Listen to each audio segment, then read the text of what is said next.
warahmatullahi wabarakatuh. Puji syukur kita ucapkan kehadirat Allah Subhanahu wa Ta'ala, karena atas berkat rahmat dan karunia-Nya lah kita masih dapat diberikan kesempatan untuk hadir pada siang hari yang cerah ini. Salam dengan salam tak bosan-bosannya kita kirimkan kepada baginda Nabi kita yakni Nabi besar Muhammad Sallallahu Alaihi Wasallam dengan mengucapkan hantaran kata Allahumma sholli ala Muhammad wa ala ali Muhammad. Baiklah Bapak, Ibu-ibu, rekan guru sekalian yang hadir pada siang hari ini, tanpa memperpanjang kata mukadimah, langsung saja kegiatan kita pada siang hari ini yaitu berbagi praktik baik, aksi nyata diseminasi oleh rekan guru kita Lucy Mariuni SPD, CGP Angkatan 11 SDN 05 Padang Pasir yang berjudul Budaya Positif. Baiklah, untuk memulai kegiatan kita, acara pertama kita persilahkan kepada Ibu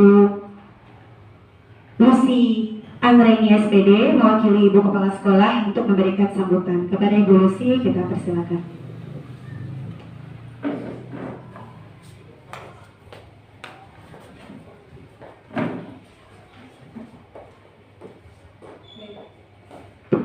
Baik, terima kasih atas waktu dan kesempatannya. Assalamualaikum warahmatullahi wabarakatuh. Waalaikumsalam warahmatullahi wabarakatuh. Untuk pembukaan saya topang saja kepada moderator yang sudah tadi menyampaikan. Baik, di sini saya sangat mengapresiasi sekali kegiatan yang seperti ini.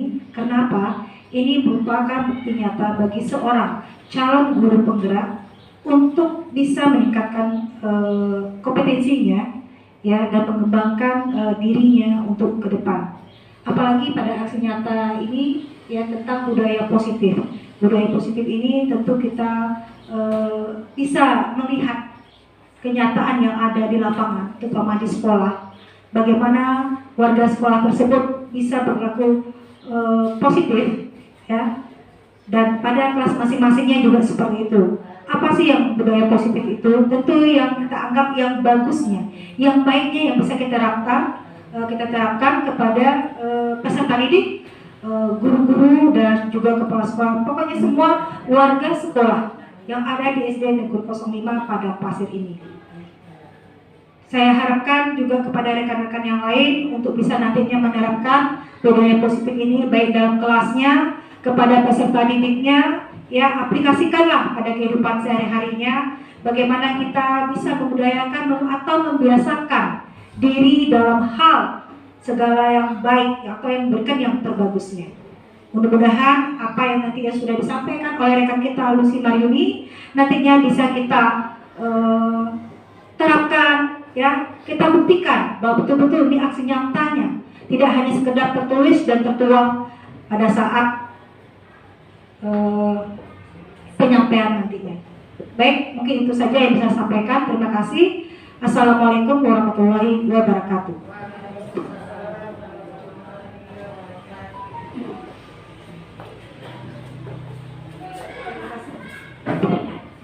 Terima kasih kita ucapkan kepada Ibu Lucy Anggraini SPD atas sambutannya. Baiklah, untuk acara inti kita pada siang hari ini, marilah kita saksikan bersama penyampaian materi aksi nyata diseminasi budaya positif oleh rekan guru kita. Kepada Ibu Lucy Anggraini SPD kita persilakan.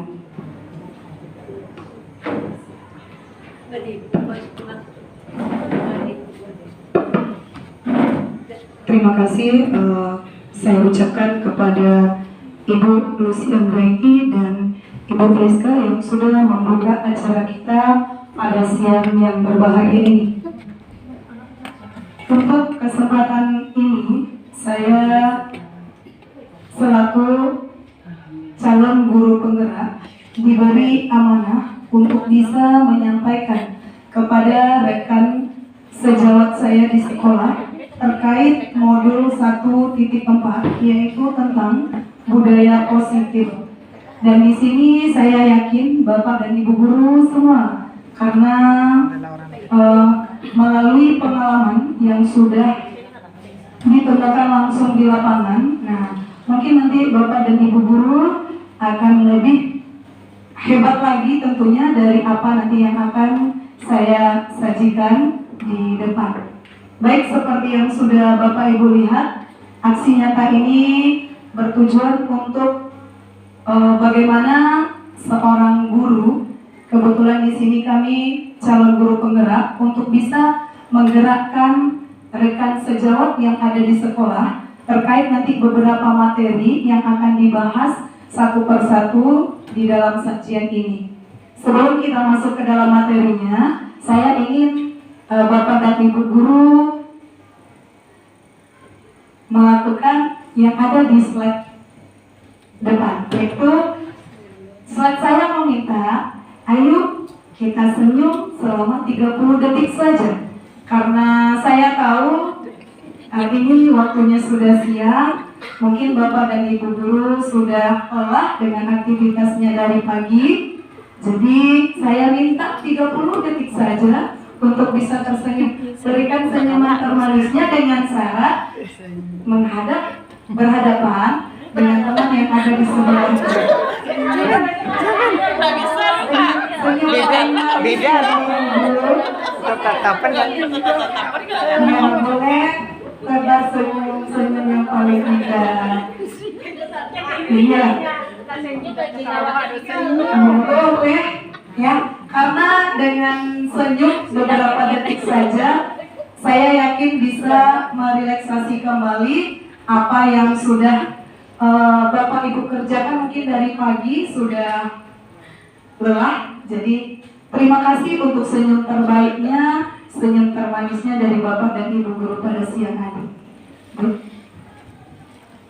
Seorang guru harus memiliki kemampuan dalam mewujudkan budaya positif,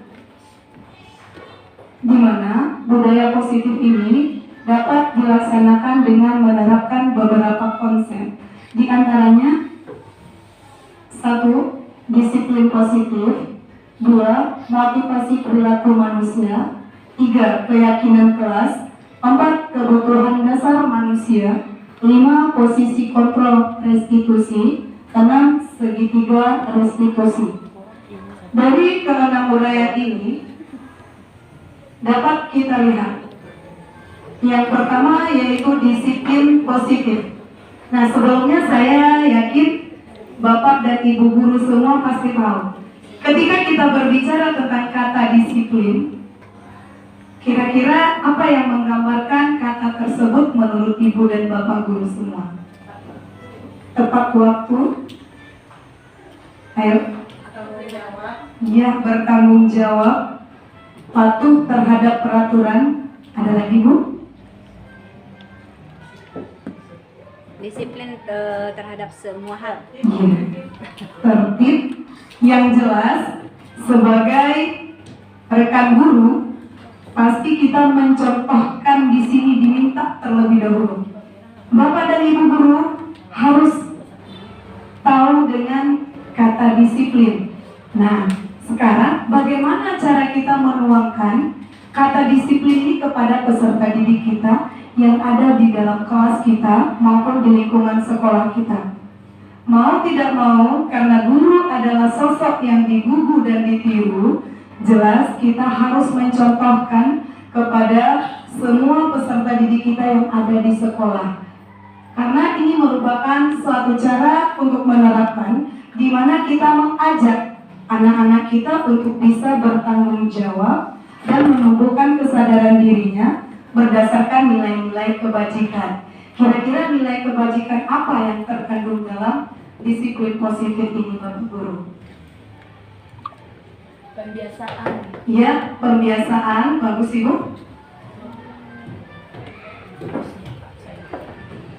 Apa nilai-nilai yang sebetulnya ini sudah kita terapkan dengan peserta didik kita, ya, berdasarkan ya, salah satu tadi yang disebutkan oleh teman kita, nilai kebajikan itu bisa berupa ya pembiasaan yang sering kita lakukan dan yang sering dilakukan anak dalam kegiatan pembelajaran atau dalam kegiatan seluruh bentuk kegiatan yang ada di lingkungan sekolah, mulai dari anak datang ke sekolah, kemudian hingga anak kembali ke sekolah. Nah, di mana disiplin positif ini juga mengarahkan anak untuk dapat mengontrol dirinya dalam melakukan segala bentuk tindakan.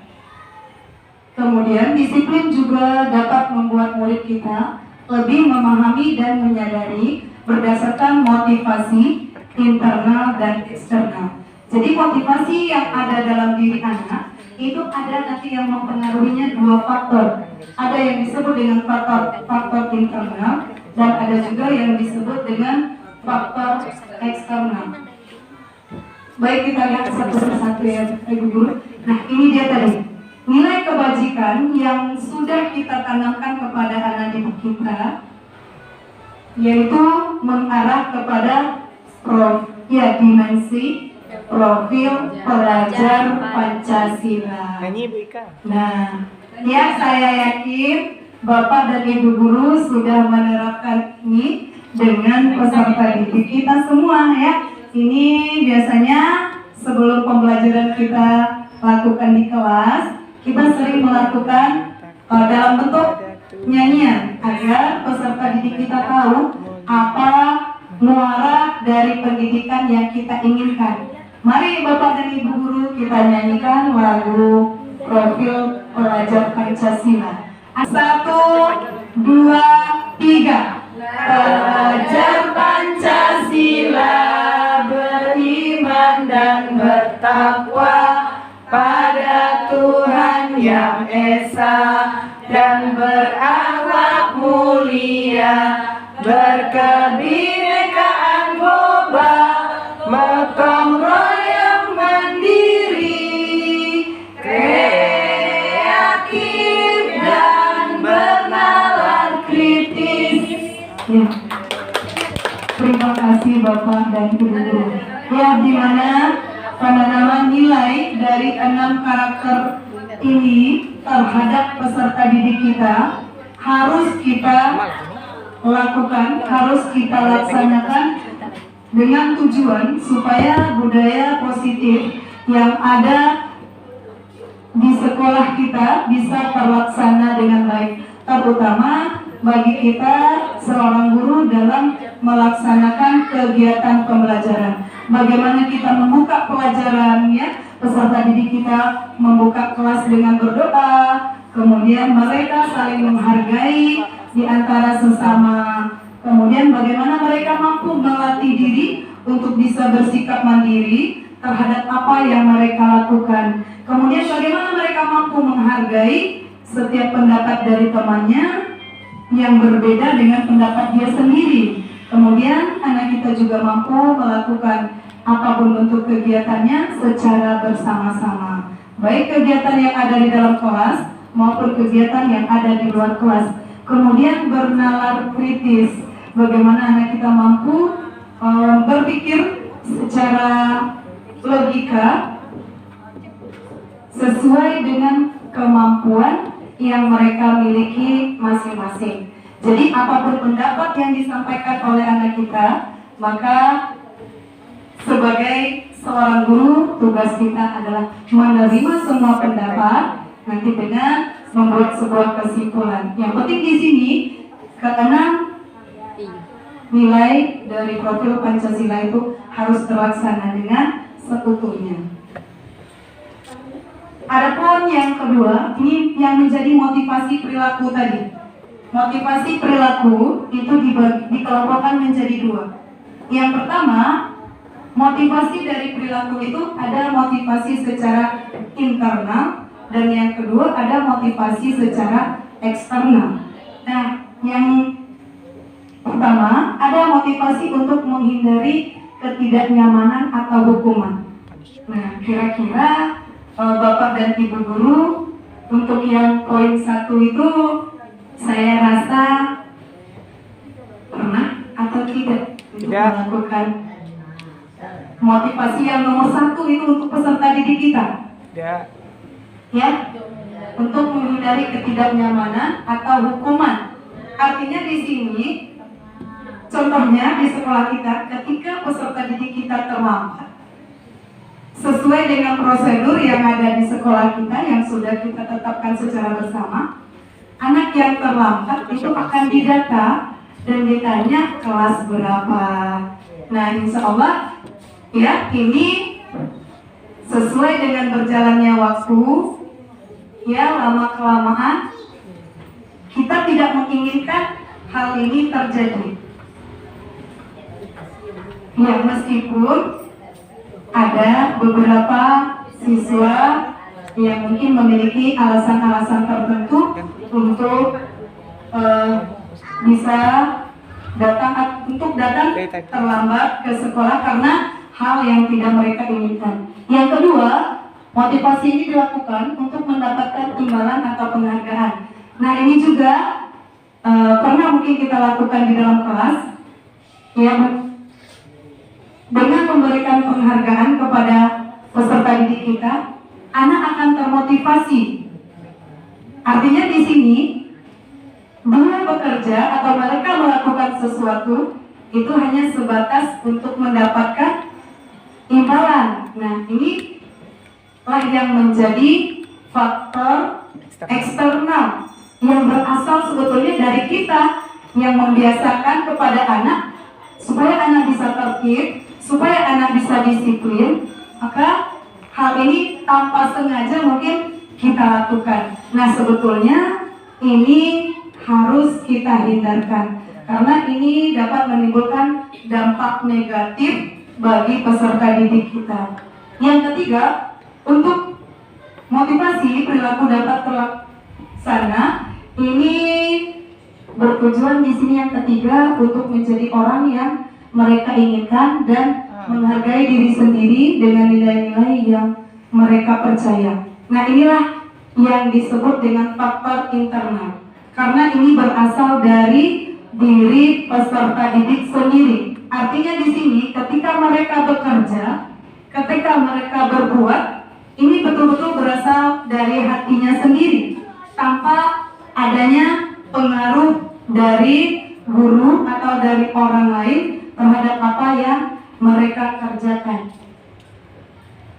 Kemudian kita lanjut untuk poin selanjutnya, ada di sini keyakinan sekolah atau keyakinan kelas. Nah, saya yakin untuk keyakinan sekolah atau keyakinan kelas ini Bapak dan Ibu guru sudah memiliki setiap kelas. Sudah apa belum, Bu? Sudah. Ya, terima kasih banyak.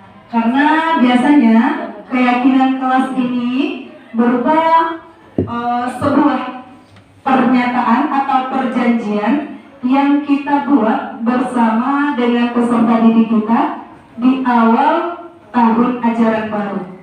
Karena apa yang akan kita laksanakan dalam 1 tahun ajaran tersebut itu harus kita bicarakan dulu bersama dengan anak.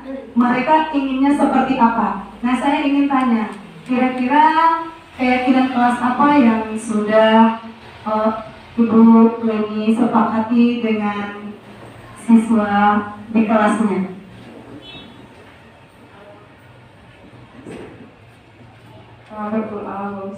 Karena saya mengajar di kelas 1, mungkin untuk keyakinan kelas kelas 1 biasanya itu piket kelas, mengajarkan kepada siswa, lalu tata tertib yang diberikan bagaimana saat mengajar pada pembelajaran. Itu mungkin kalau di kelas 1. Terima kasih Bu Leni. Mungkin untuk Ibu Bapak Lila, kira-kira keyakinan kelas apa yang sudah Bapak sepakati? Baik, terima kasih Bu. Untuk keyakinan kelas sendiri itu saya sepakati bersama dengan seluruh peserta didik, di mana mereka memberikan saran-saran dari diri mereka tentang apa-apa yang akan mereka lakukan selama kegiatan pembelajaran setahun ke depan. Salah satunya adalah yang pertama, mereka sepakat untuk membuat kesepakatan di mana setiap siswa harus berbicara atau menampilkan karyanya minimal 1 kali dalam seminggu. Jadi setiap mereka harus maju ke depan kelas atau berbicara, menyampaikan gagasan minimal 1 kali seminggu. Itu salah satunya. Baik, terima kasih. Beri tepuk tangan dulu Bapak Ibu. Nah, biar lebih semangat. Ya, tadi ada 2 contoh yang sudah dikemukakan oleh Bapak dan Ibu kita. Bahwasanya keyakinan kelas ini yang sudah disepakati, saya yakin ini banyak sebetulnya yang dibuat kesepakatannya bersama dengan peserta didik kita. Tadi salah satunya melaksanakan piket kelas, karena ini merupakan kesepakatan yang harus dilaksanakan oleh anak di bawah bimbingan guru, maka setiap anak akan bertanggung jawab terhadap tugas yang dimilikinya. Nah, di sini kita bisa lihat beberapa contoh.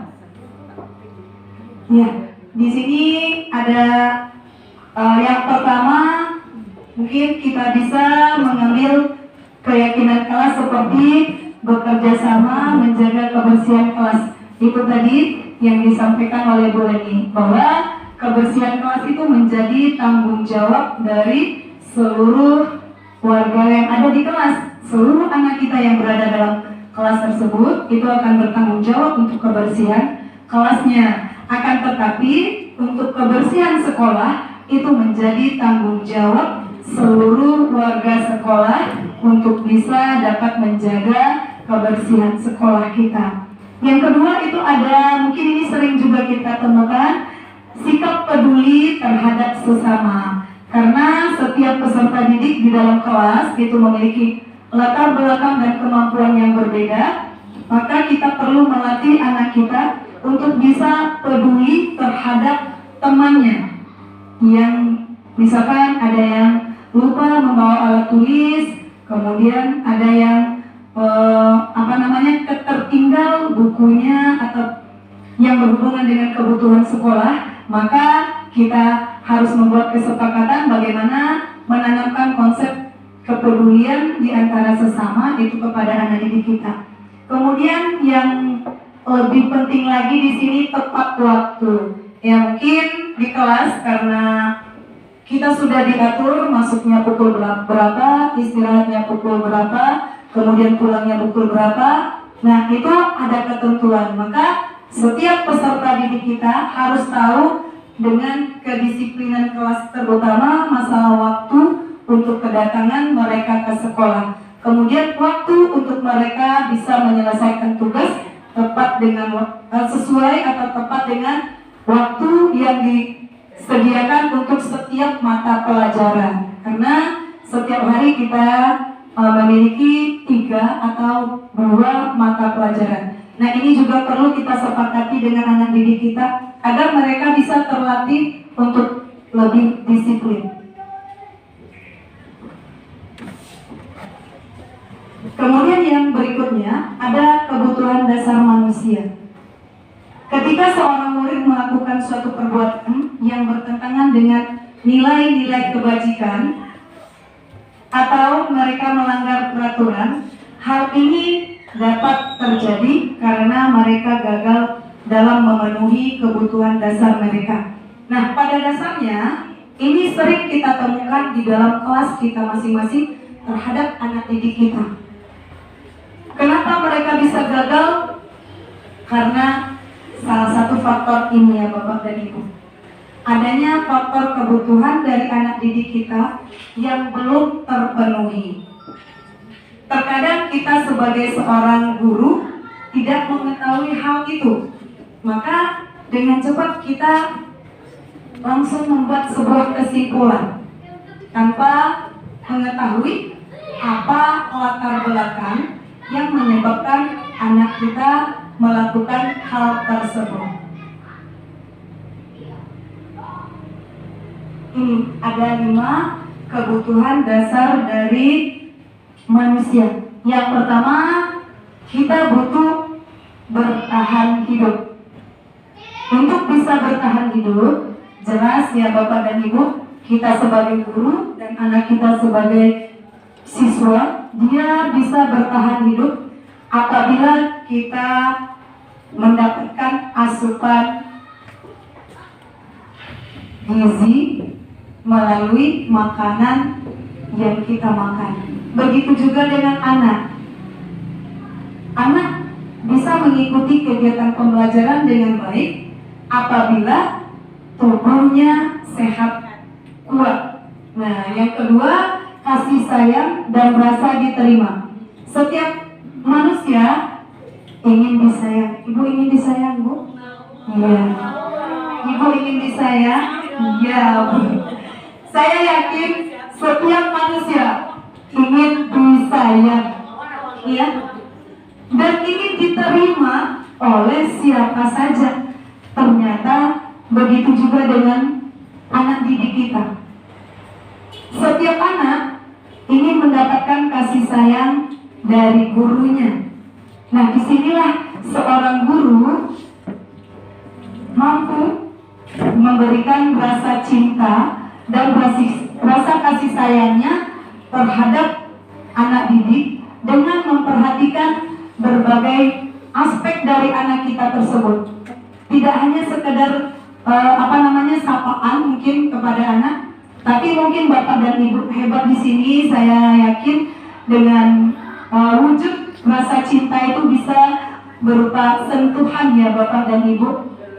Iya, kita sentuh anak kita. Contohnya ketika datang pagi, ya biasanya kita membiasakan untuk setiap murid agar bisa bersalaman dengan Bapak dan Ibu gurunya. Nah, di saat itu mungkin mereka hanya menjabat tangan kita, tapi dia merasakan hal yang luar biasa, kasih sayang yang besar yang didapatkan baru pagi. Ibunya, tadi saya bersalaman dengan ibu guru, saya dirangkul. Nah, ini akan memberikan sebuah pengalaman kepada anak dan menjadikan motivasi besar untuk anak bagaimana dia bisa bersemangat untuk bisa datang ke sekolah. Kemudian ada penguasaan. Ya, kebutuhan untuk penguasaan ini biasanya kalau kita di dalam kelas melakukan interaksi dengan anak. Kemudian kebebasan. Nah, inilah mungkin faktor yang salah satu menjadi penghambat juga bagi kita ya Bapak Ibu. Tapi ini menjadi kebutuhan dia. Kita tidak bisa meminta anak kita menjadi seperti apa yang kita mau. Karena kita sama-sama tahu untuk kurikulum Merdeka ini tujuan dari pendidikan menurut Ki Hajar Dewantara itu guru sebagai penuntun. Nah, tugas kita hanya mengiringi keinginan anak didik kita. Apa yang mereka inginkan, berikan sesuai dengan kebutuhannya. Artinya kita tidak boleh mengekang. Anak ibu, kamu harus seperti ini. Nah, itu mungkin sulit untuk kita mendapatkan karena dia memiliki kebutuhan dasar kebebasan. Makanya untuk sekarang mungkin kita lebih banyak mengikuti atau menuntun seperti apa tumbuh kembang anak kita dalam mengikuti pembelajaran yang kita sajikan di dalam kelas. Kemudian yang kelima, kesenangan. Nah, untuk kesenangan ini tanpa kita minta pun di dalam kelas, mereka mungkin melihat kedatangan gurunya menuju ke ruang kelasnya saja, mereka sudah merasa bahagia. Karena sementara kita tidak memberikan apa-apa, tapi dengan melihat gurunya, itu guru sudah datang menuju ruang kelasnya, dia akan merasa senang dengan kehadiran kita. Nah, jadi kebahagiaan, kesenangan yang lahir dari diri anak didik kita, sesungguhnya itu menjadi kebutuhan dasar yang tidak bisa kita cegah. Tugas kita adalah mengarahkan dan menuntun mereka ke arah yang lebih baik agar apa yang diinginkan sesuai dengan tujuan pendidikan itu anak kita lahir berdasarkan profil pelajar Pancasila. Di sini saya menyajikan sebuah kasus Ibu Endang, wali kelas 3C, sedang bingung menghadapi tingkah laku salah seorang muridnya. Beberapa orang anak telah mengeluh bahwa Rahmat selalu meminta bekal makanan Radit dengan paksa. Jika Anda mengalami situasi seperti Ibu Endang, apa yang akan Anda lakukan? Ya, kira-kira apa yang akan Ibu lakukan terhadap kasus yang dialami oleh Ibu Endang? Kira-kira apa yang menurut Ibu Intan yang bisa Ibu Intan lakukan terhadap kasus Rahmat dan Radit? Baik, saya akan coba menjawab berdasarkan apa yang ada dalam pikiran saya. Kalau menurut saya, kita harus melakukan pendekatan dulu terhadap anak yang bernama Rahmat. Kita lakukan pendekatan, lalu kita tanyakan, apa kira-kira dia ada uang jajan dikasih mamanya, atau dia dikasih bekal atau tidak. Nanti dari sana baru kita dapat permasalahannya, baru kita tanyakan kenapa alasannya selalu meminta makanan Radit. Begitu menurut pendapat saya. Ya, kasih tepuk tangan dulu untuk Bu Intan yang sudah memaparkan penjelasannya yang cukup bagus sekali terhadap kasus yang dilakukan oleh Rahmat. Ya, terima kasih ya Bu Intan. Kemudian itu tadi yang akan dilakukan oleh Bu Intan. Kemudian pertanyaan selanjutnya, menurut Anda kira-kira apa alasan Rahmat melakukan tindakan tersebut? Boleh dibantu? Kalau menurut saya, mungkin ya kira-kira menurut saya alasan Rahmat melakukan tindakan tersebut, yang pertama mungkin dia tidak punya uang jajan. Yang kedua, mungkin dia merasa ingin sekali makan punya bekal teman-temannya, masuk bekal Radit, karena mungkin menurut dia bekal Radit itu lebih menarik. Atau bisa jadi Rahmat ini tak pernah makan sama sekali seperti bekal teman-temannya. Seperti itu terus. Ya, terima kasih Bu Susi. Tepuk tangan dulu ibu-ibu untuk Bu Susi. Ya, jawaban dari kedua ibu guru hebat kita itu sangat hebat sekali. Dengan melihat kasus saja, saya sudah mendapatkan jawaban dari dua orang guru hebat kita tadi. Yang pertama, kita melihat alasan yang dilakukan Rahmat dalam tindakannya tadi. Yang pertama, bertahan hidup. Karena Rahmat lapar, kemudian orang tuanya tidak membawakannya bekal untuk bisa dimakan di sekolah. Maka kebutuhan dasar yang sedang dilakukan Rahmat, dia berusaha supaya dia bisa makan, maka dia mencoba untuk melakukan tindakan pemaksaan kepada Radit yang membawa bekal dari rumah. Nah, ini dia alasannya yang pertama, kebutuhan untuk bertahan hidup yang dilakukan oleh Rahmat.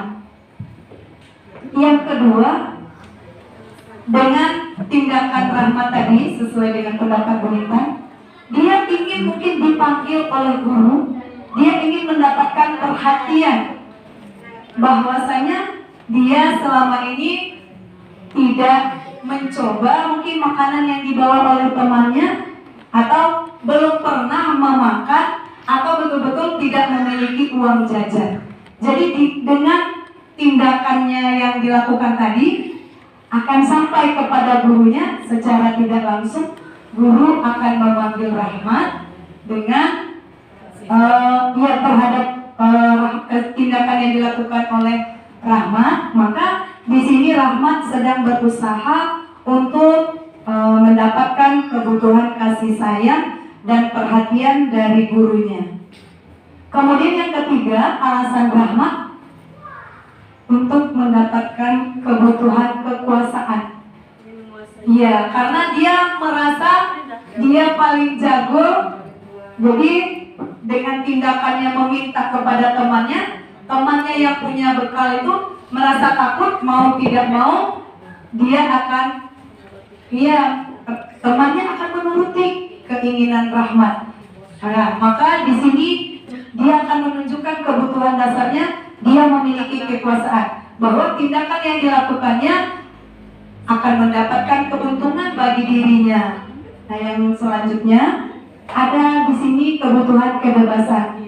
Di sini Rahmat merasa bosan mungkin ketika bekalnya mungkin hari ini yang disediakan oleh orang tuanya, contohnya misalnya nasi goreng, besok nasi goreng lagi, nasi goreng lagi.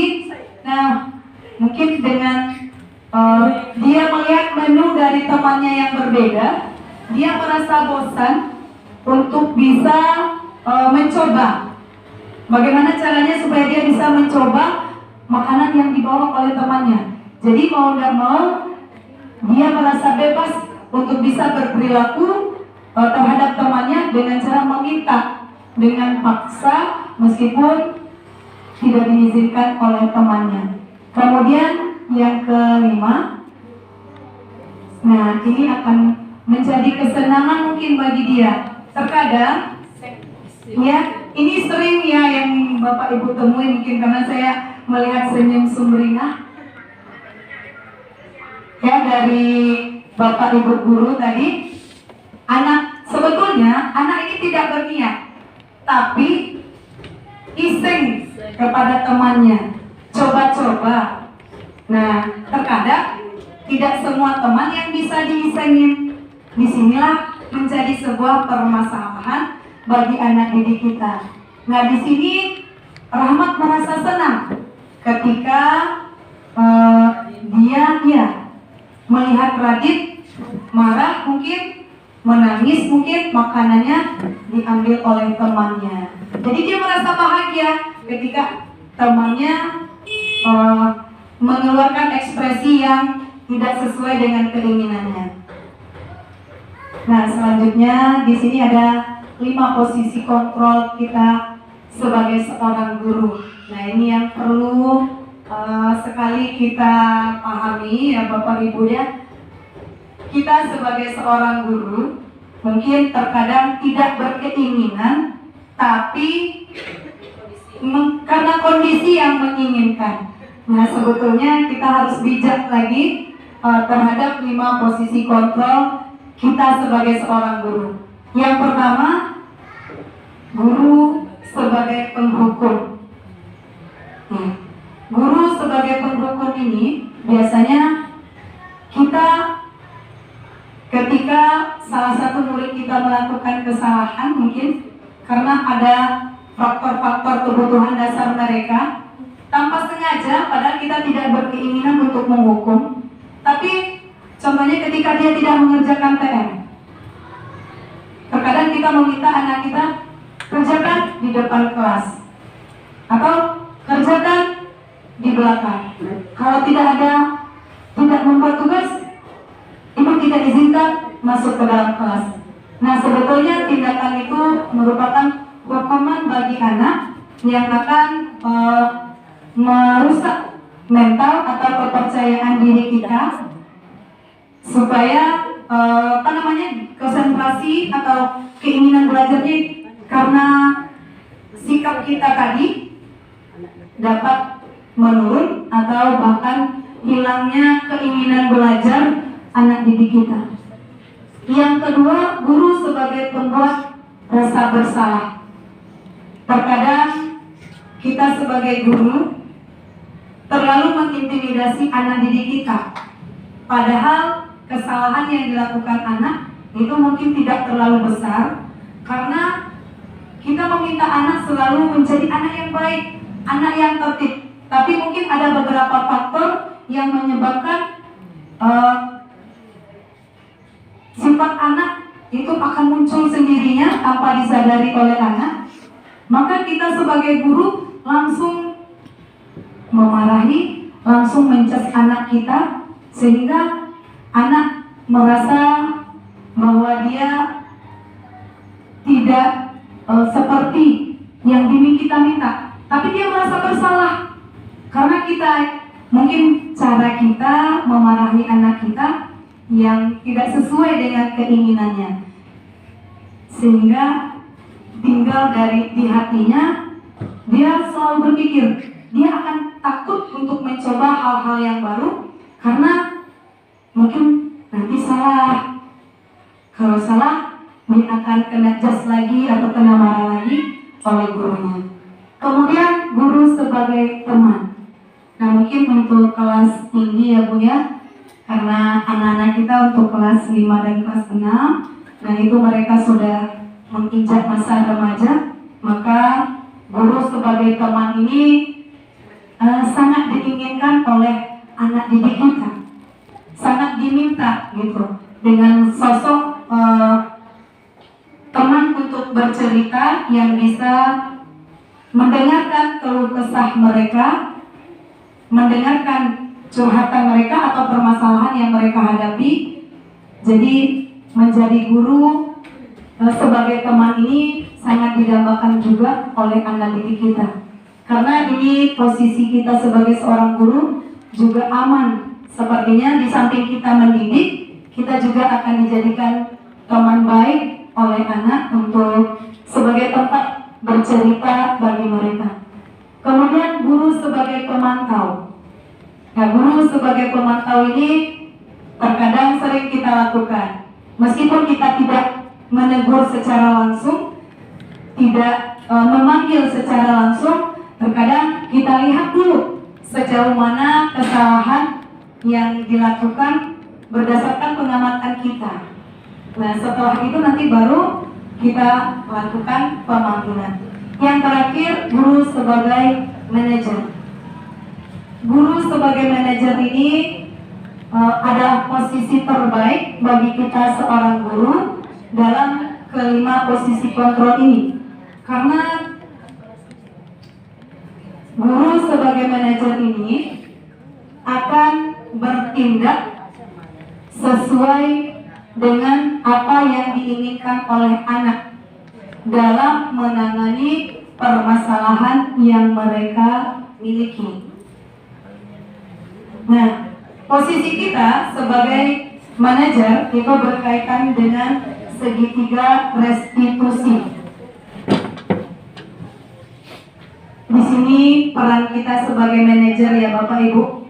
Segitiga restitusi itu meliputi yang pertama menstabilkan identitas, yang kedua validasi tindakan yang salah, yang ketiga menanyakan keyakinan.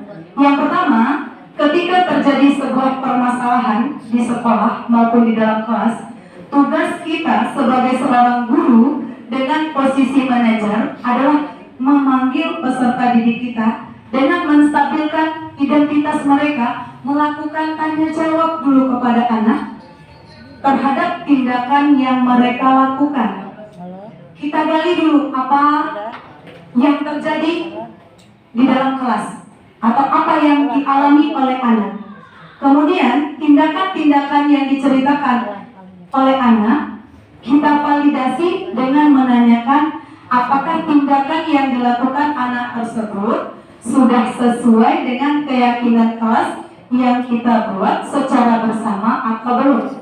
Seandainya anak melakukan kesalahan, dia menjawab bahwa tindakan yang dilakukannya itu salah, dan dia akan menemukan sendiri solusi dari kesalahan yang dilakukannya, bahwa tindakan salah itu tidak pernah disepakatinya atau tidak pernah dibuat oleh murid dan gurunya. Maka dia akan berusaha untuk mencari jalan keluar dari permasalahannya sendiri. Ini tujuannya supaya kesalahan yang dilakukan oleh anak pada hari tersebut tidak terulang di kemudian harinya. Kita lanjut. untuk ya slide terakhir. Terima kasih ya Bapak dan Ibu untuk kegiatan berbagi praktik baik kita terkait budaya positif ini. Ada beberapa hal mungkin yang bisa kita tingkatkan. Mungkin saya yakin sebahagian dari materi ini sudah kita laksanakan di dalam kelas, sudah kita lakukan dan sudah kita laksanakan secara bersama-sama. Mudah-mudahan kegiatan yang kita lakukan melalui pembelajaran berbagi praktik baik ini, saya mengingatkan kembali bahwasanya apa yang selama ini sudah menjadi tugas dan kewajiban kita dapat kita tingkatkan lagi. Karena posisi kita sebagai seorang guru, kita akan tetap terus belajar dan akan tetap terus memberikan yang terbaik kepada peserta didik kita. Mungkin itu yang bisa dapat saya sampaikan pada kesempatan siang yang berbahagia ini. Kurang dan lebihnya saya mohon maaf. Wabillahi taufiq wal hidayah. Assalamualaikum warahmatullahi wabarakatuh.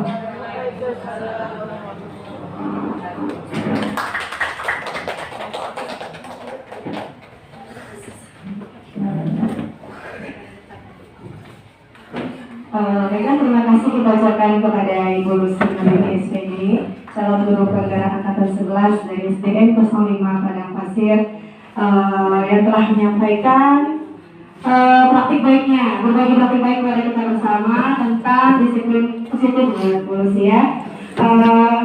Mungkin dari paparan tadi ada pertanyaan yang ingin Bapak Ibu ajukan. Kalau ada, kami persilahkan. Ya, boleh pertanyaan?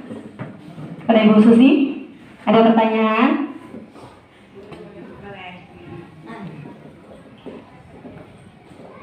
Terima kasih Ibu Moderator.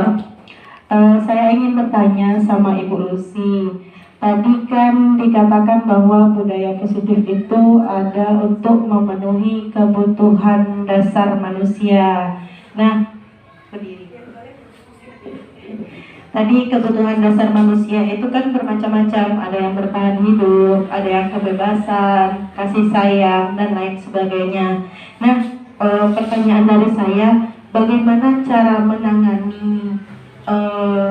menangani kebutuhan dasar manusia yang berbeda-beda di setiap peserta didik? Karena kan kita di kelas itu bukan hanya satu orang atau dua orang, kita di situ ada banyak. Dalam kelas pun, dalam kelas saya ada 26 orang. Nah, pasti di situ bermacam-macam kebutuhan yang mereka inginkan, yang harus dipenuhi dari mereka. Bagaimana cara mengatasinya, Ibu Lucy? Terima kasih. Pertanyaan yang sangat bagus sekali. Mari kita beri aplaus dulu Bapak dan Ibu. Nah, supaya lebih bersemangat lagi karena waktu sudah sore, jadi kita tetap bersemangat. Untuk pertanyaan Bu Susi mungkin langsung dijawab oleh Ibu Lucy. Kepada Ibu Lucy dipersilakan. Terima kasih kepada Ibu Susi tadi yang sudah bertanya ya. Kita carikan solusinya sama-sama ya Bapak Ibu. Bagaimana cara kita seorang guru untuk melayani kebutuhan peserta didik kita yang 5 ini ya Bu Susi. Ya, kelima kebutuhan ini terhadap peserta didik kita yang beragam di dalam kelas. Nah, sebagai seorang guru, saya yakin Bapak dan Ibu guru sudah melakukan yang terbaik untuk bisa memberikan layanan kebutuhan kepada setiap peserta didik kita dengan latar belakang mereka yang berbeda. Kita sudah mengetahui kebutuhan yang 5 ini harus dan mereka miliki. Kita harus lakukan apa supaya setiap dari anak didik kita bisa mendapatkannya. Nah, disinilah posisi kita sebagai seorang guru berada di posisi manajer tadi. Bagaimana seorang guru bisa memberikan layanan kepada anak dengan jumlah 28 lebih kurang dalam waktu bersamaan. Nah, tentu kita sebagai seorang guru, kita harus memberikan yang terbaik melalui pendekatan. Nah, pendekatan inilah yang kita berikan kepada anak didik kita supaya dia tahu kapan waktunya anak kita tadi butuh kasih sayang dari kita.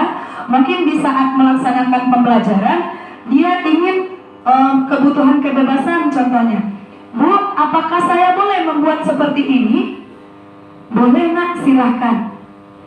Kita pindah lagi di sebelah kanan, Bu, saya boleh buat gambar begini? Boleh. Dengan menyatakan boleh tadi, mereka sudah mendapatkan kebebasan dari kita. Artinya secara keseluruhan anak sudah kita cover untuk kebutuhan kebebasan mereka. Jadi kita tidak meminta seperti apa yang kita inginkan. Kemudian untuk kebutuhan kesenangan, ayo anak-anak, dari pagi mungkin anak sudah jenuh, mari kita semua bernyanyi sambil bertepuk tangan. Jadi layanan itulah yang bisa kita berikan kepada anak didik kita. Mungkin Bu Susi, menurut saya, atau menurut ibu yang lain mungkin ada menurut pengalaman yang pernah dilakukan di kelas. Bagaimana, Bu Susi? Oh ya, terima kasih.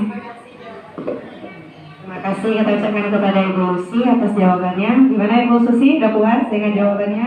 Ya sudah paham ya, cukup dapatkan pencerahan dari Ibu Lucy. Baiklah, mungkin ada lagi? Satu lagi kepada Bu Intan kita persilakan. Sepertinya semakin sore banyak pertanyaan dan tetap semangat ya. Terima kasih untuk kesempatannya. Hari ini saya bertanya, tadi ada Ibu Lucy memaparkan 5 posisi kontrol kita sebagai guru. Tadi ada yang pertama kan guru sebagai pemberi hukuman. Mungkin di sini sudah kita alami di dalam kehidupan kita sebagai guru dalam kelas kita. Tapi yang ingin saya tanyakan di sini, apa pengganti hukuman yang bagus untuk siswa kita? Tadi Ibu Lucy menjelaskan guru sebagai pemberi hukum. Kalau kita menghukum siswa peserta didik kita dengan, saya tadi kan contohnya tidak membuat PR, anaknya kita suruh menulis di belakang atau di depan kelas, atau kalau belum selesai belum boleh masuk ke kelas ibu. Bagaimana solusi kita sebagai guru? Harusnya membuat anak ini tahu itu tuh adalah salah, dia tidak mengerjakan tugasnya atau PR-nya gitu. Apa pengganti dari hukuman yang membuat siswanya tidak tidak tertekan atau perasaannya tidak terganggu gimana gitu. Terima kasih. Assalamualaikum warahmatullahi wabarakatuh. Terima kasih kepada Bu Intan atas pertanyaannya. Mungkin bisa langsung dijawab oleh Bu Lucy. Kepada Bu Lucy disilakan. Baik, terima kasih atas pertanyaannya Bu Intan. Bagaimana cara mengganti hukuman ini supaya tidak menumbuhkan kepada peserta didik kita trauma ya, bisa jadi padahal itu menurut mereka tidak seberapa, tapi karena kita yang berada saat itu di guru sebagai penghukum menyebabkan anak kita hilang semangat belajarnya karena hukuman yang diterima dari guru. Karena menurut saya, ini mungkin nanti teman yang lain juga boleh memberikan pendapat, hukuman yang kita berikan itu sebaiknya sifatnya membangun, lebih ke menyemangati anak didik kita, tapi dia mengerjakan, tapi dia tahu kesalahan yang dibuat. Artinya, hukuman yang kita berikan tidak boleh membuat anak ini sampai hilang semangat belajarnya, sehingga menyebabkan dia tidak datang lagi ke sekolah. Mungkin bisa kita ganti dengan hukuman yang lebih ringan, yang sifatnya tidak berat terhadap anak, tapi dia bisa melakukannya, Bu Intan. Artinya dia tidak menjadi sorotan gitu bagi temannya yang lain. Karena di sini guru penghukum ini, kata hukum ini kan identiknya berat. Ya, baru saja anak kita mendengarkan kalau tidak buat PR kamu dapat hukuman. Nah sebenarnya ini dengan kata saja dia sudah trauma, padahal belum diberikan oleh guru. Jadi posisi guru sebagai penghukum ini seharusnya tidak kita miliki, kita ganti. Ketika dia tidak mengerjakan tugas, maka dia akan bertanggung jawab. Karena dia salah, dia tahu salah, dia tidak buat tugas, maka tanggung jawabnya apa? Terkadang ini bisa kita masukkan ke keyakinan kelas Bu Intan. Salah satu masuk ke dalam disiplin tadi ya Bu Susi, ketika tidak mengerjakan tugas, kesepakatan kita dengan anak apa gitu. Nah jadi kalau dia sudah tahu, maka dia akan menghindari gurunya dalam memberikan hukuman. Bisa jadi mungkin ketika dia terlambat, kita minta dia untuk membaca Asmaul Husna di depan kelas, atau kita minta dia untuk menyanyikan lagu-lagu wajib dengan syarat tugasnya tetap dikerjakan. Tapi karena di sini yang ditakutkan guru penghukum ini, mental anak tidak stabil untuk mengikuti pembelajaran selanjutnya. Jadi boleh kita memberi hukuman, tapi sifatnya membangun motivasi dari anak untuk bisa bertanggung jawab terhadap kesalahan yang dimilikinya. Maka di situ masuklah posisi kita sebagai seorang manajer. Mungkin kita bisa menanyakan kendala apa yang dilakukan sehingga dia tidak melakukan tugasnya atau tidak mengerjakan tugasnya yang sudah diberikan oleh guru. Mungkin itu jawaban saya, Bu Intan.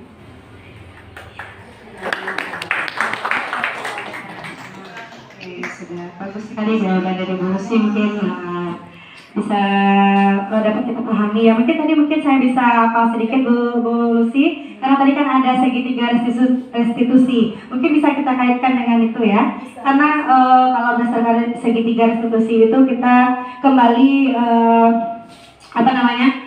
menggali dulu ke menanyakan, melakukan pendekatan dulu kepada anak, mungkin menstabilkan identitas. Mungkin di sana jika anak melakukan kesalahan, kita tanya dulu, kenapa kamu melakukan hal itu? Contohnya tadi tidak membuat PR, kenapa Tena tidak membuat PR gitu kan? Dia akan mengungkapkan alasannya, kemudian memvalidasi tindakan yang salah. Mungkin di sini anak bisa, ya Bu, saya tidak membuat PR karena bla bla bla gitu alasannya. Mungkin saya ketiduran, saya lupa, atau saya pergi kemana, jadi sehingga saya tidak membuat PR. Dan kita tanya, apakah tindakan yang anak ibu lakukan itu salah?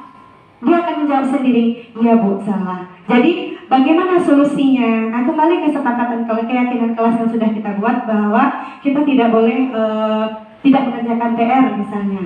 Nah, di sana kita akan menyadarkan sendiri anak kita bahwasanya kita punya keyakinan kelas bahwa membuat PR itu kita harus mengerjakan PR yang diberikan oleh guru. Kalau tidak, berarti kita telah melanggar keyakinan kelas yang telah kita sepakati. Jadi di sana kita menggali sendiri, kita membimbing anak untuk menyadarkan bahwa dia melakukan suatu kesalahan dan dia sendiri menemukan solusi dari permasalahannya. Mungkin begitu ya Bu Lucy ya. Nah, jadi kembali ke segitiga restitusi itu, bagaimana kita menangani masalah. Mungkin sedikit pemahaman yang saya dapatkan ya.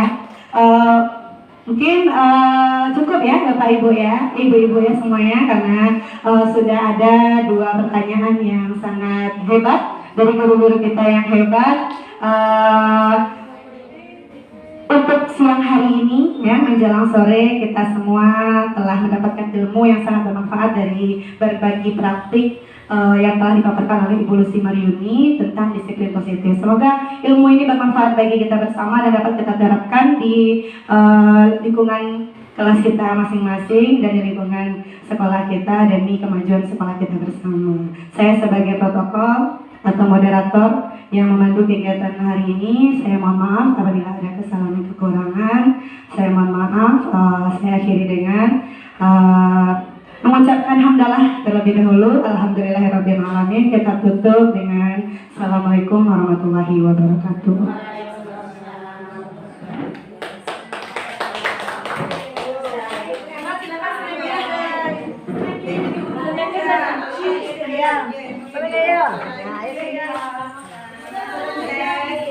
Sesi selanjutnya.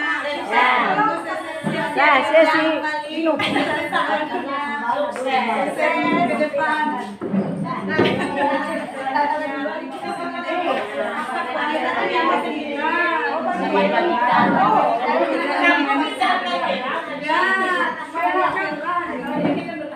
Ibu-ibu Silakan ibu-ibu.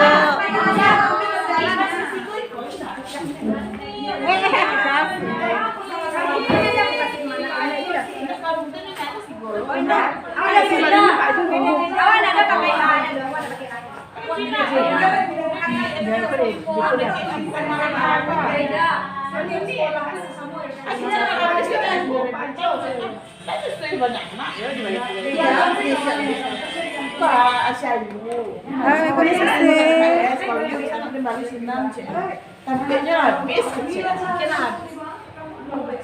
Jadi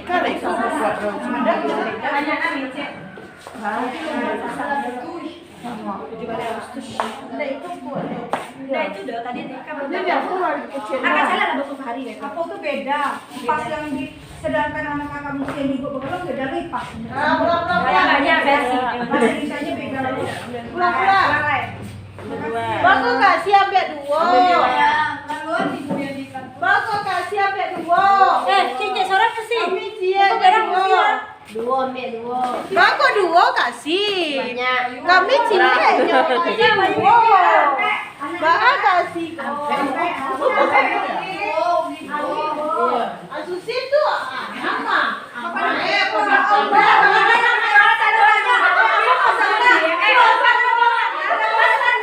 Yesi.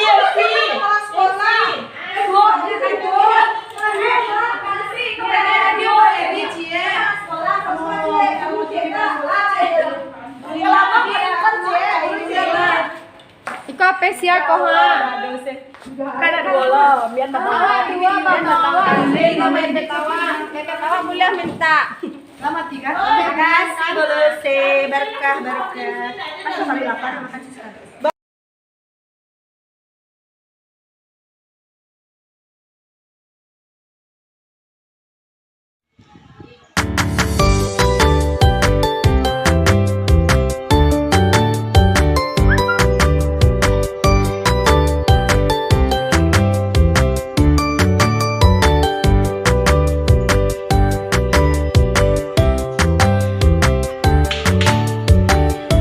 Assalamualaikum warahmatullahi wabarakatuh.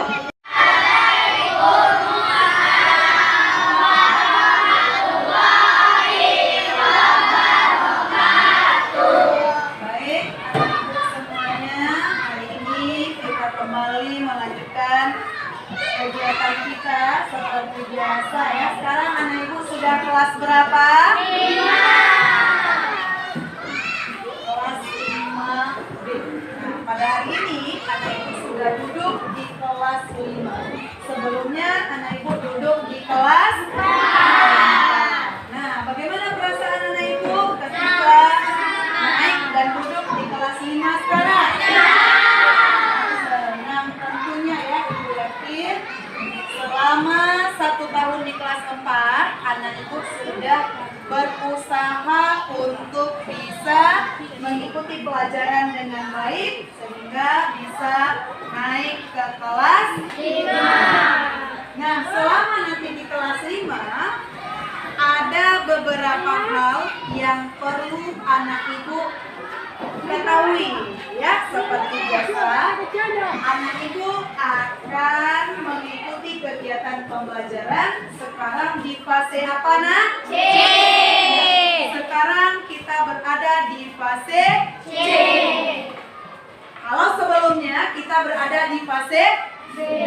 Nah, karena sudah berada di fase C, tentu ada banyak hal yang harus anak ibu ketahui ya, agar kegiatan dan proses pembelajaran kita selama 1 tahun ke depan itu berjalan dengan baik. Maka kira-kira apa yang akan kita buat terlebih dahulu? Kesepakatan kelas Ya, apa lagi? Ya, kita akan menentukan jadwal pelajaran. Oh, kita akan menentukan daftar tiket kelas. Ya, kita akan memilih ketua kelas. Ada lagi, nah? Ya. Dari beberapa hal yang anak ibu sebutkan tadi, semuanya perlu kita musyawarahkan atau perlu kita sepakati agar kegiatan kita berjalan dengan lancar, kegiatan belajar kita berjalan dengan baik, sesuai dengan apa yang kita inginkan. Nah, supaya anak ibu senang, bagaimana kegiatan pembelajaran kita nanti selama prosesnya anak ibu bahagia, anak ibu happy, dan tujuan dari pembelajaran yang ada di fase C untuk setiap mata pelajaran itu dapat tercapai dengan baik. Ya, kira-kira anak ibu tentu di kelas 4 sebelumnya sudah pernah membuat keyakinan kelas bersama ibu gurunya? Ibu gurunya sudah. Siapa yang masih ingat? Kira-kira apa kesepakatan di kelas 4 dulu yang pernah dibuat? Nah, ini salah satu contohnya. Mengerjakan tugas tepat waktu. Ya, kita tulis dulu contoh ya.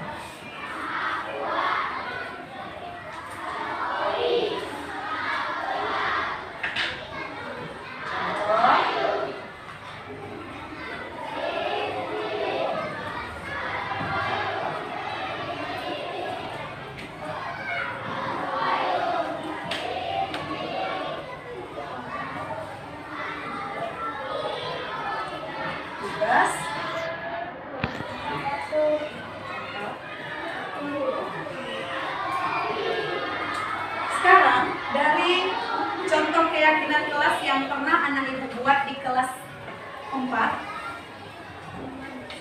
keyakinan kelas untuk mengerjakan tugas tepat waktu ini disepakati secara bersama apa tidak?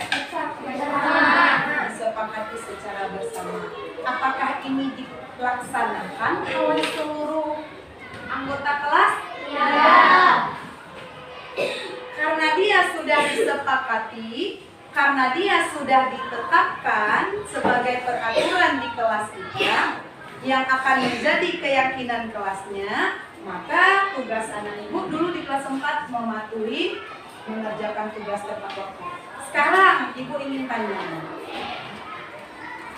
coba anak ibu pikirkan kira-kira hal apa yang bisa kita lakukan agar kelas kita aman, nyaman, dan tujuan dari pembelajaran kita dapat tercapai. Ayo, apa menurut Izi? Bagus, kasih tepuk tangan dulu. Datang ke sekolah tepat waktu, tuh kata Izi. Yuk, kita tulis dulu boleh ya? Contoh yang kedua.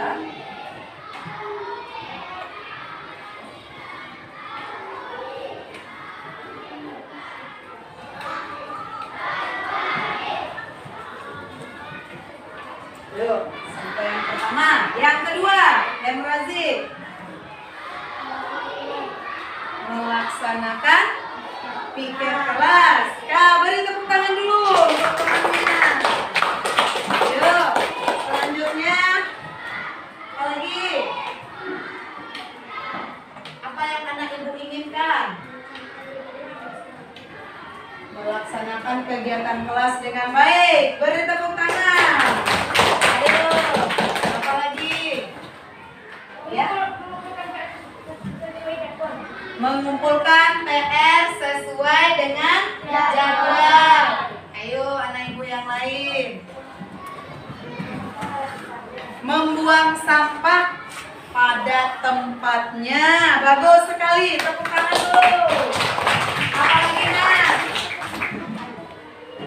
Membantu teman yang kesusahan.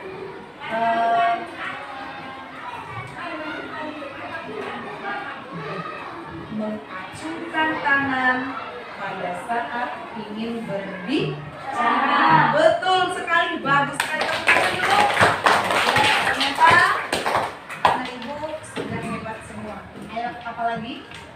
Ada lagi yang belum disebutkan? Ayo, Caca. Kalau saat proses pembelajaran bagaimana? Anak ibu ingin seperti apa?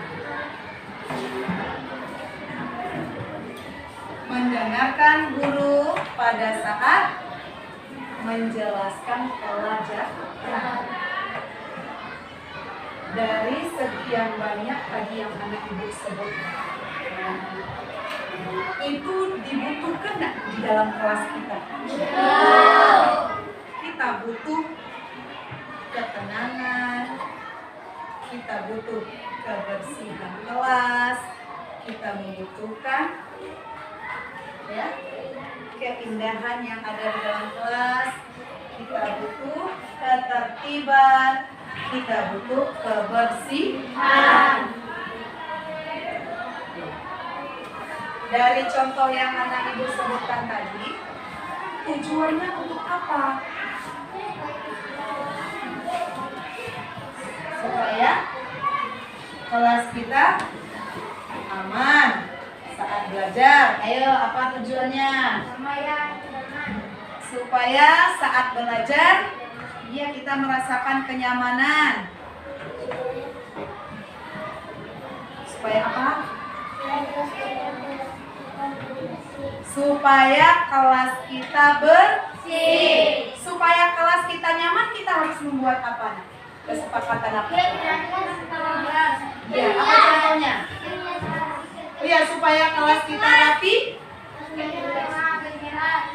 kita melaksanakan piket kelas kita. Dengan piket kelas secara bersama, kelas kita akan menjadi bersih. Kemudian lebih nyaman, rapi, ya, semua tersusun dan tertata dengan baik. Nah, kira-kira dari beberapa contoh yang disebutkan oleh temannya tadi, ibu ingin setiap anak ibu membuat satu contoh ya keyakinan kelas. Syaratnya dengan apa? Menuliskan keyakinan kelas itu harus menggunakan kalimat positif. Iya, tidak boleh menggunakan kata tidak, karena kita ingin baiknya seperti apa kelas kita, bagusnya kelas kita seperti apa. Coba anak ibu masing-masing keluarkan satu stick note-nya, satu stick note saja. Menurut pendapat anak ibu, ya, kira-kira apa contoh keyakinan kelas yang anak ibu inginkan selama pembelajaran di kelas 5B ini? Silahkan ditulis. Syaratnya tadi sudah tahu ya? Ya, sudah. Silahkan ibu beri waktu 1 menit ya. Satu siswa, satu contoh saja.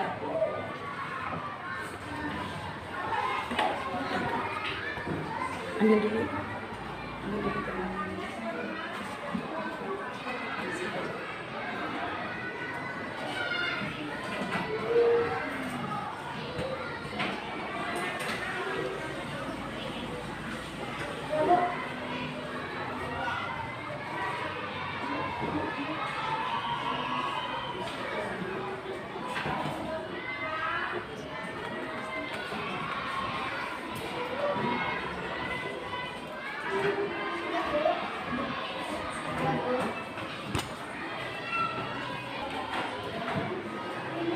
Basic mana? Yuk silakan ditulis nak.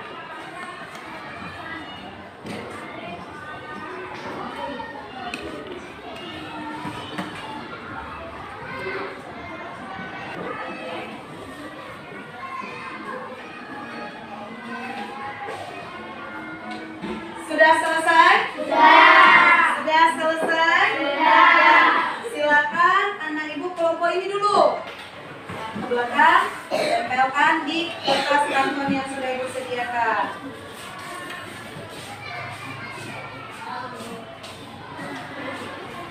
Yang sudah menempel silakan kembali duduk. Disambung kelompok Nina.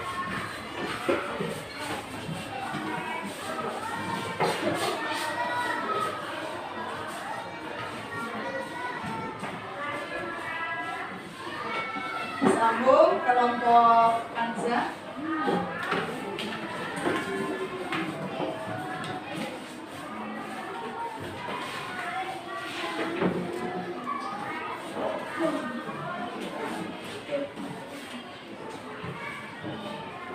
Kelompok Kevin.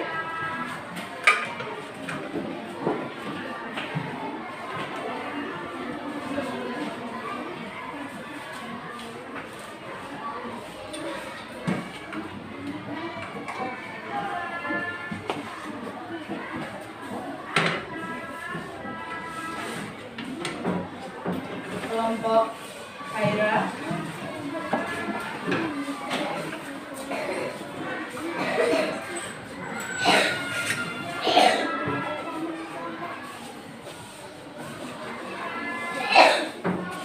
Kelompok Nasib.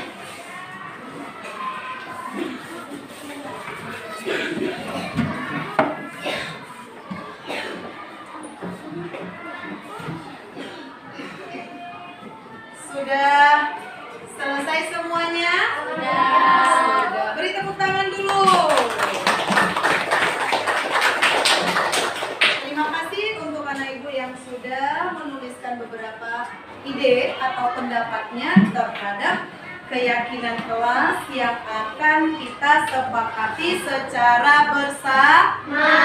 Baik, sekarang ibu minta kepada anak ibu Radit untuk bisa maju ke depan kelas. Coba menurut Radit, ya Radit mana? Yuk, menurut Radit, yang mana yang masuk keyakinan kelas? Coba Radit pilih 2 dari stick note yang ada di depan.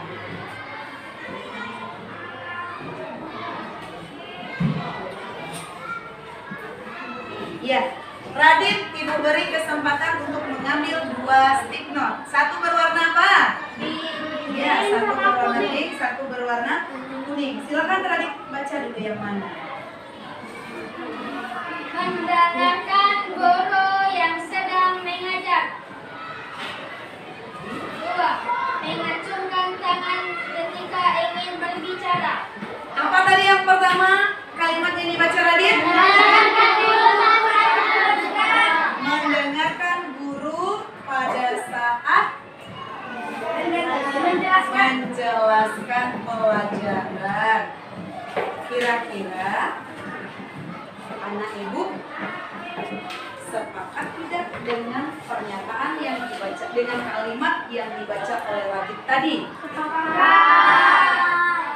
Menginginkan seluruh pesertanya atau seluruh teman, apakah anak ibu menginginkan seluruh teman-temannya itu konsentrasi pada saat pembelajaran berlangsung?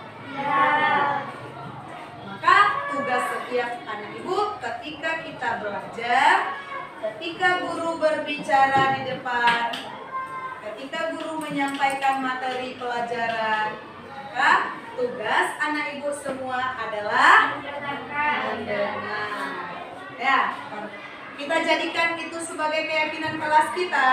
Ya. Setuju? Setuju. Ya, tempel dulu Radit. Kita kelompokkan ya.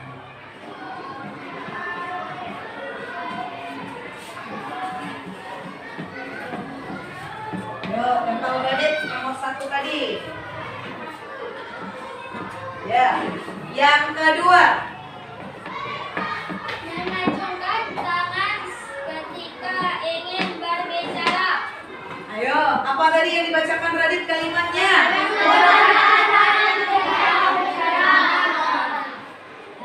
Acungkan tangan ketika ingin berbicara. Apakah kalimat ini bisa kita jadikan keyakinan kelas kita?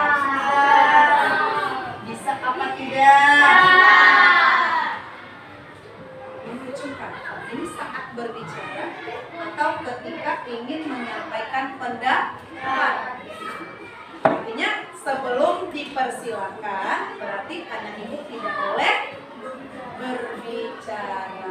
Apakah kita sepakat ini dengan kalimat yang dibacakan oleh temannya tadi? Berarti keyakinan kelas kita yang kedua adalah mengacungkan tangan ketika ingin berbicara. Silakan tadi tempelkan di poin yang kedua.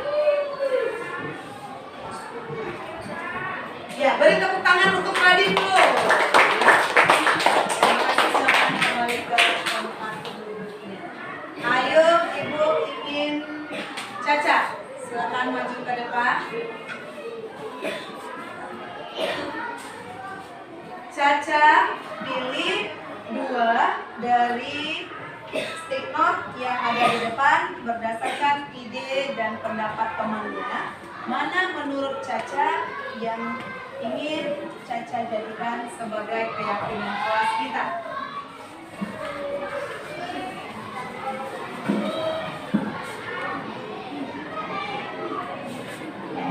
Bagus. Caca sudah memegang 2. Satu berwarna mana? Kuning. Satu lagi? Ya. Yuk, silakan Caca baca.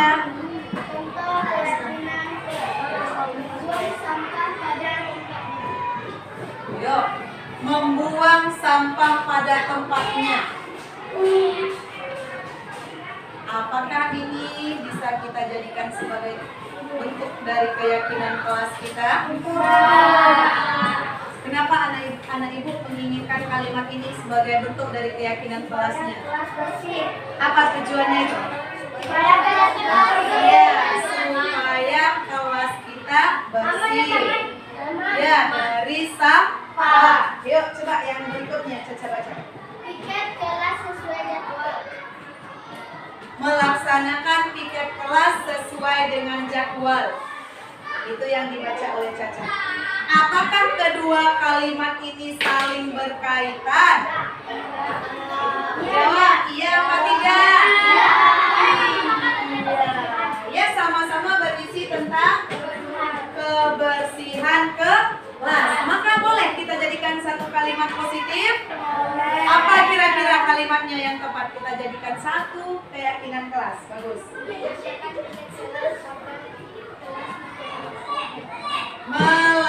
Melaksanakan piket kelas. Berarti itu yang tadi.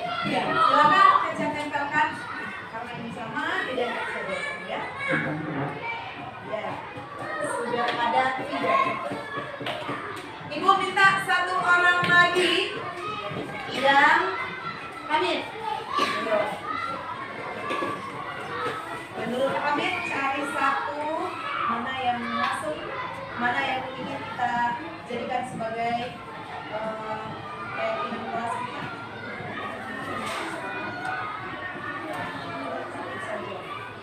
Ya, Hamid mengambil satu stick note. Ya, silakan Hamid baca. 1. Datang ke sekolah tepat waktu.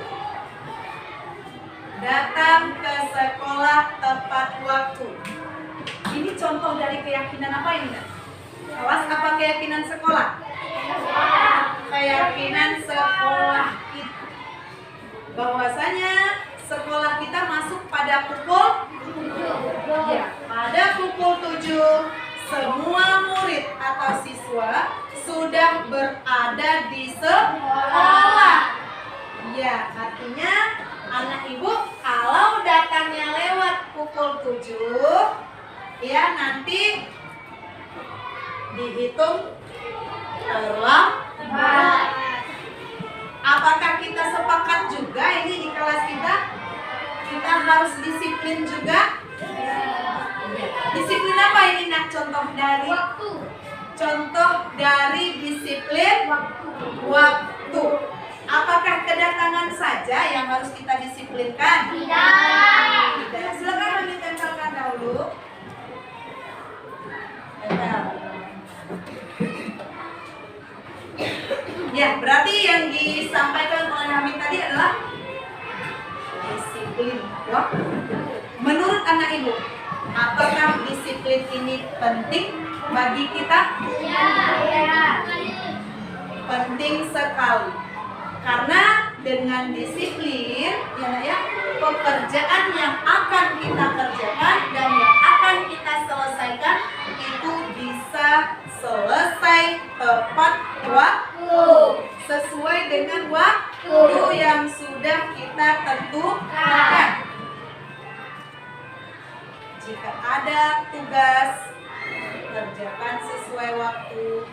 Jika ada kegiatan, kerjakan sesuai dengan waktu. Artinya jangan, ini penting sekali ya bagi kita. Bahwasanya kita harus disiplin.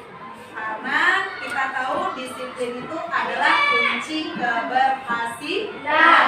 Jika anak ibu semua ingin berhasil, maka anak ibu harus disiplin. Tepuk tangan dulu untuk temannya tadi yang sudah berpartisipasi. Terima kasih tadi untuk Badir, Caca, dan Amin. Ya, dari beberapa stiker yang ibu lihat di depan, ini ada beberapa kalimat yang sama.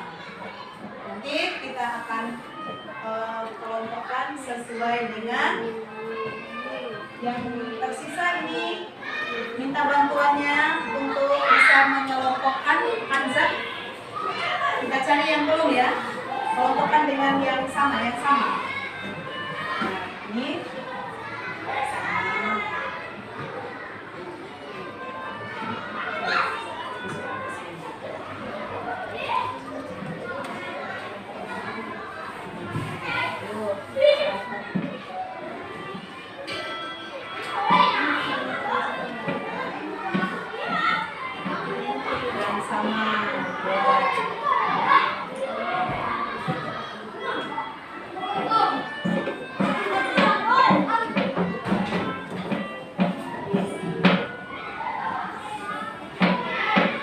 yuk bantu satu lagi Razik, kelompokkan yang sama Razik.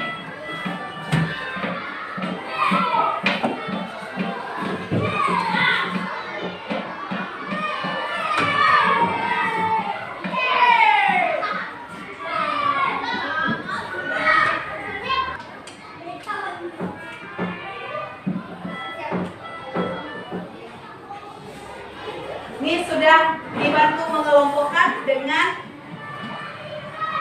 oleh temannya tadi 2 orang ke depan, sesuai dengan keyakinan kelas tadi yang sudah kita tentukan sebanyak 5.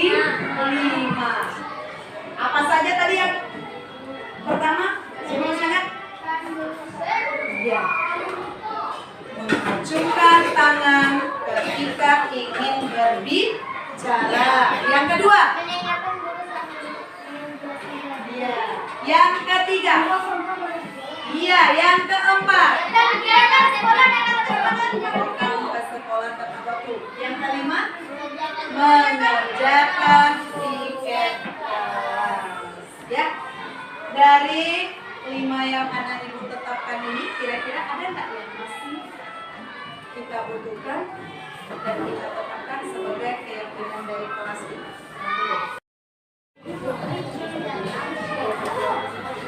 Ya, baik. Berarti yang disebutkan tadi, di kelas kita punya perkakas belajar, punya bahan pendukung untuk belajar. Nah, apabila anak ibu nanti menggunakan, apabila nanti anak ibu memakainya, maka tugas anak ibu apa? Menurut kalimat tadi? Iya, meletakkan kembali ke tempatnya atau merapikan barang-barang yang ada di kelas kita. Itu menjadi tanggung jawab siapa? Iya, tanggung jawab seluruh murid. Artinya ketika anak ibu menggunakan satu barang, anak ibu harus merapikannya kembali. Berarti di sana ada sikap apa, Nak? Bertanggung jawab terhadap apa yang kita kerjakan. Baik, terima kasih banyak kepada anak ibu semuanya. Kita dulu untuk kegiatan hari ini ya. Dari kita dulu untuk kegiatan hari ini ya.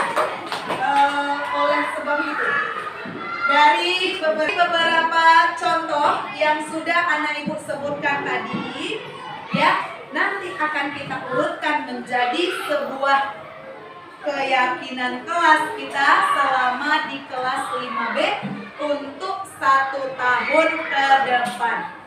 Karena hari ini kita sudah bermusyawarah, sudah membicarakan bersama-sama, sudah menemukan beberapa contoh dari keyakinan kelas yang akan kita buat, maka tugas kita secara bersama terhadap keyakinan kelas kita adalah melaksanakannya dengan penuh tanggung jawab. Jadi secara keseluruhan ya, apa nanti yang akan kita inginkan selama kita belajar dapat terlaksana dengan baik. Apakah anak ibu mau melaksanakan keyakinan kelas yang sudah disepakati ini? Mana jawabannya?